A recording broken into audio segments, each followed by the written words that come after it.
Do you believe there is a place on Earth where a single malfunctioning ship could send shockwaves through the entire global economy? There is. It is a narrow strip of water between Iran and Oman. And every day, it carries nearly 1/5 of the energy that powers the modern world. Here, every movement is watched. Every signal can feel like a warning, and even the smallest mistake can trigger consequences far beyond the Gulf. It is not exactly a battlefield, but it has never truly been at peace. Welcome to the Strait of Hormuz, the most dangerous bottleneck on the planet.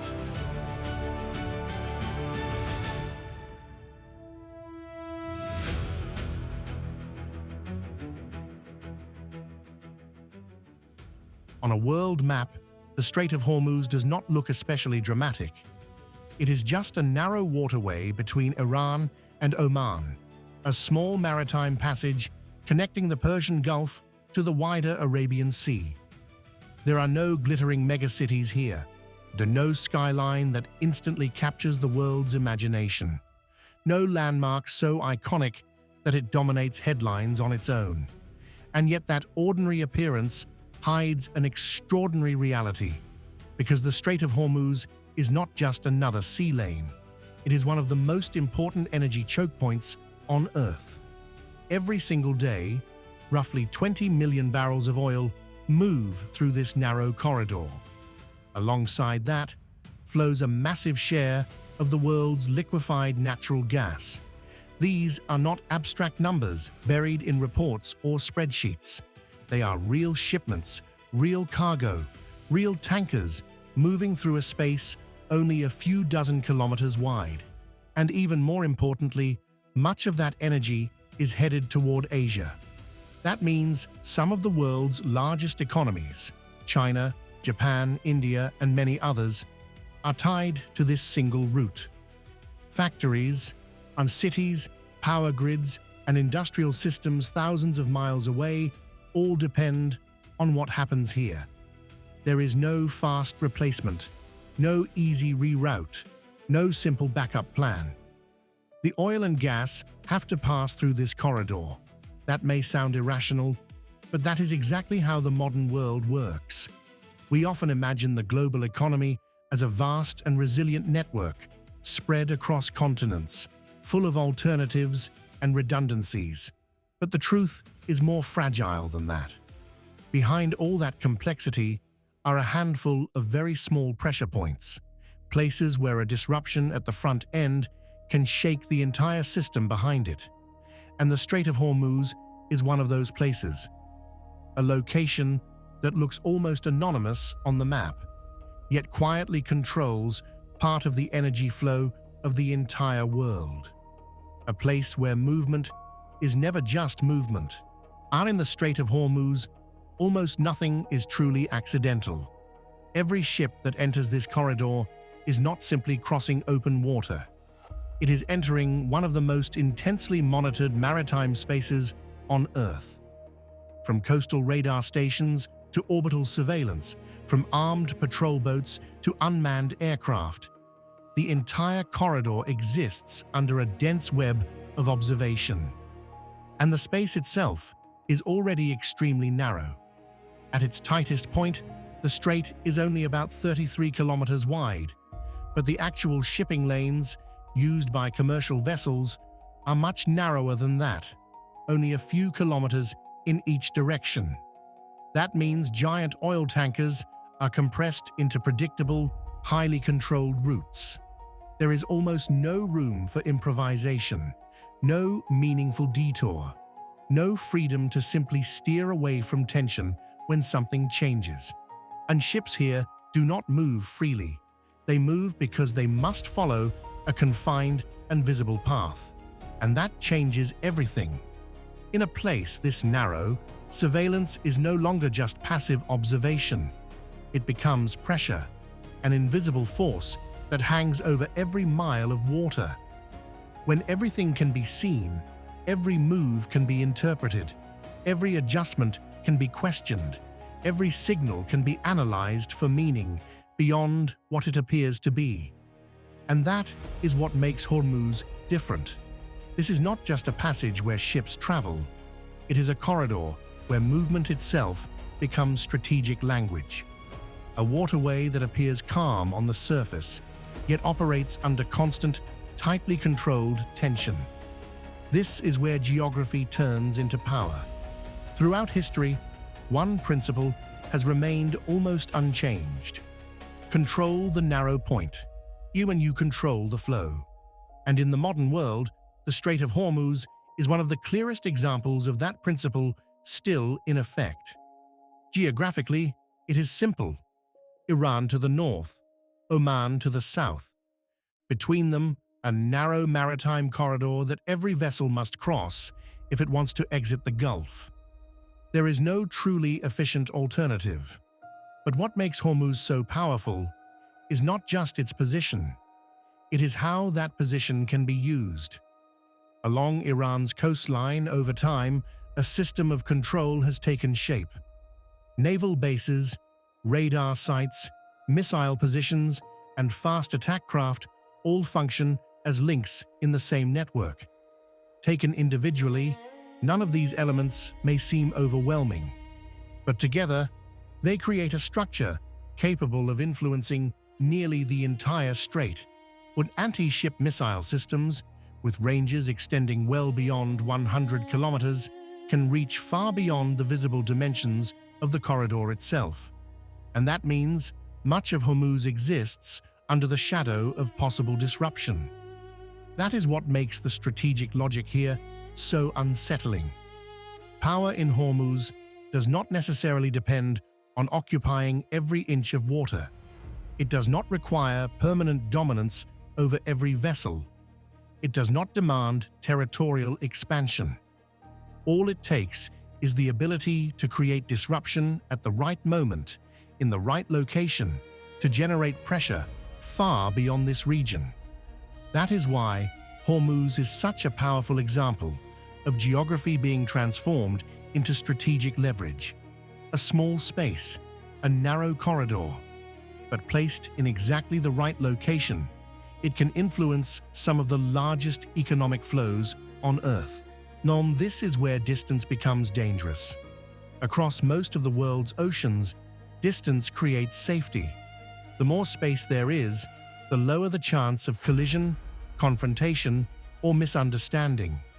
Open water gives everyone time to react, but in the Strait of Hormuz, that logic is almost reversed.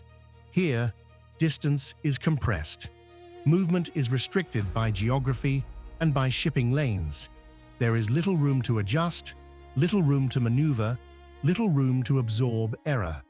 And that makes every interaction at sea far more sensitive.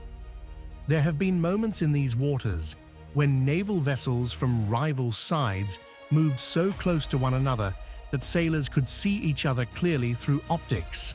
In some cases, radio traffic from the other side could be heard echoing across the water. And moments like that do not require major action to become dangerous. A misunderstood signal, a sudden course correction, a delayed response, a judgment made a few seconds too late. That is all it can take. What makes Hormuz especially volatile is that it is not a place where major confrontation is happening every day. Most of the time, things remain under control. But that fragile stability is exactly what makes it so important, because the risk here is not always what is happening. It is what could happen. And when everything unfolds at very close range, even a small deviation can grow into something much harder to contain. That is why the calm in Hormuz should never be mistaken for safety. It is often just a temporary pause inside a deeply fragile balance. And then there are the islands. On the map, names like Keshem, Hormuz, Dilarak, and Musandam may seem small, remote, almost forgettable. But in reality, these pieces of land carry strategic weight far beyond their size. Keshem, the largest island in the area, stretches along Iran's southern coastline. At first glance, it looks dry, quiet, and sparsely populated. It does not appear to be the center of anything, but its value lies in where it sits. From here, one can observe much of the vessel traffic moving through the strait. Massive energy tankers passing silently through one of the world's most critical maritime corridors can be watched from this island. A seemingly simple vantage point, yet strategically, it functions like a balcony overlooking one of the most important flows in the global system. Nearby sits Hormuz Island itself, close to the entrance of the strait, almost like a natural checkpoint. These surveillance systems have long made this area part of a continuous monitoring architecture. But Hormuz is striking for another reason too. Because beyond strategy, the island is visually surreal. Its soil and rock formations explode in shades of deep red, orange, purple, and volcanic black. The landscape looks less like a conventional island and more like a painter's palette, left open beneath the desert sun. It is one of those rare places where raw natural beauty and geopolitical significance exist in the same frame. On the opposite side, Oman's Musandam Peninsula reaches into the sea like a giant wall of stone.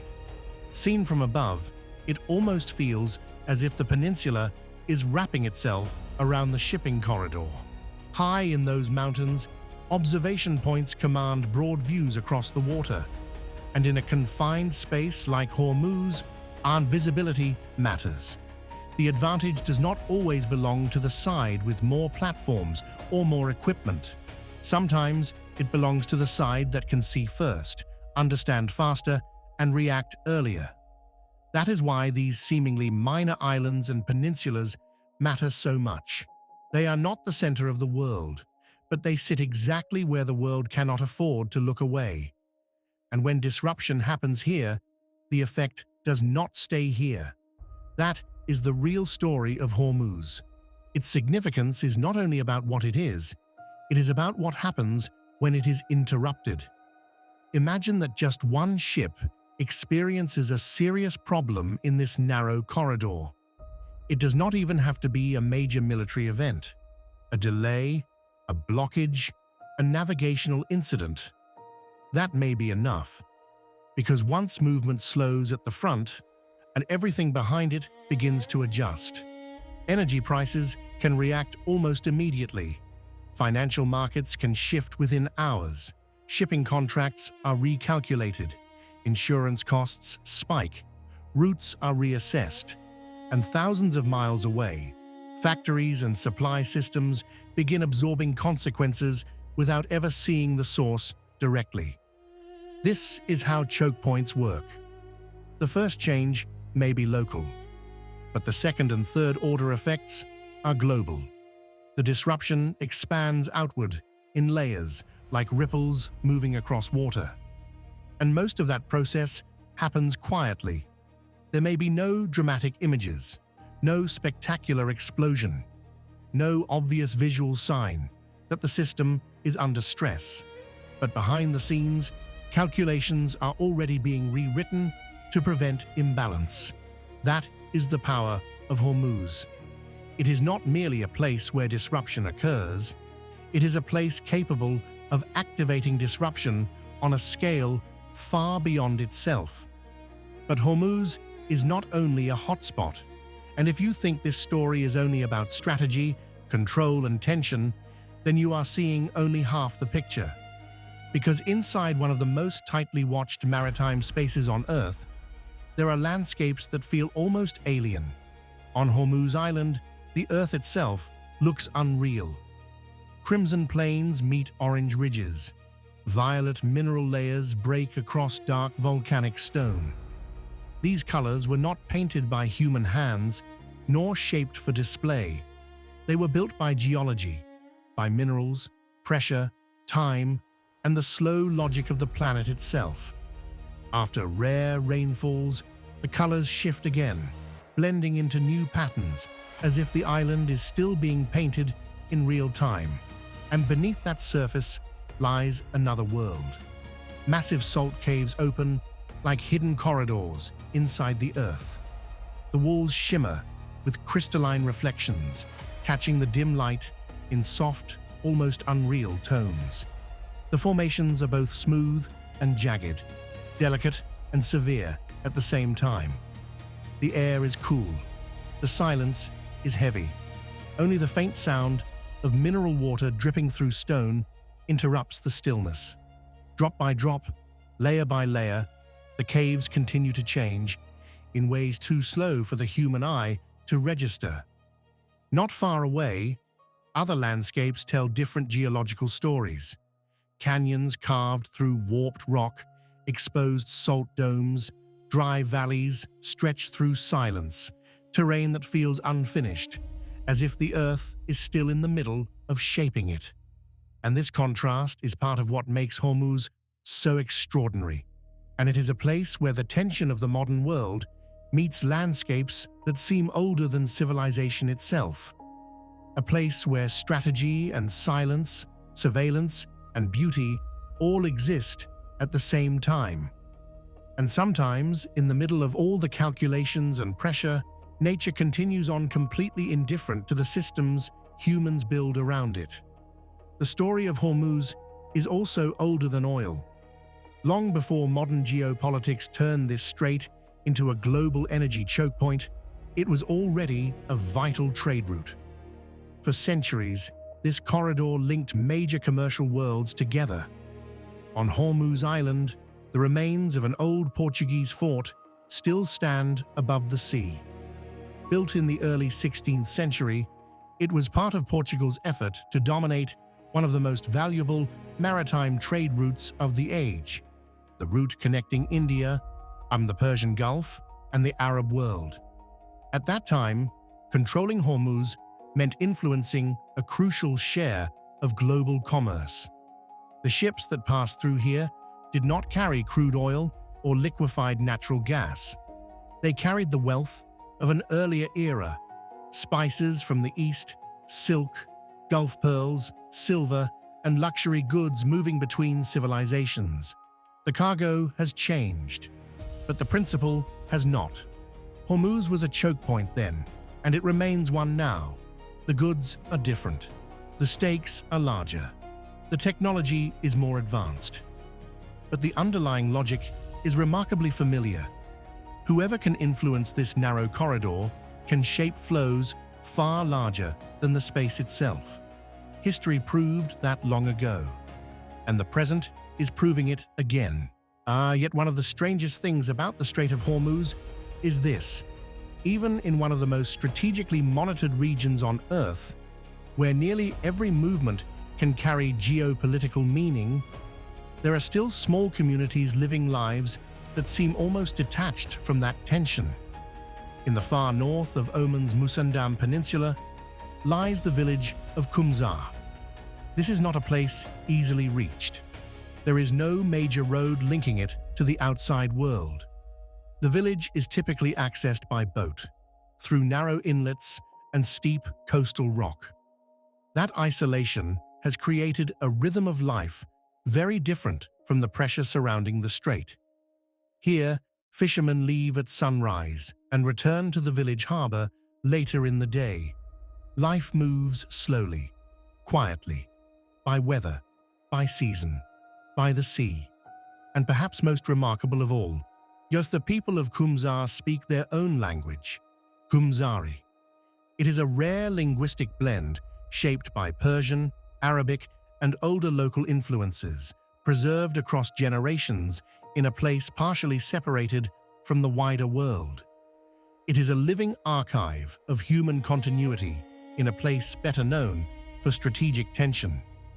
On the other side of the strait, older settlements tell another story, one of adaptation. Traditional homes built from earth and coral stone, narrow alleys designed to reduce heat, and wind towers rising above rooftops. These towers are not decorative. They are an ancient cooling system.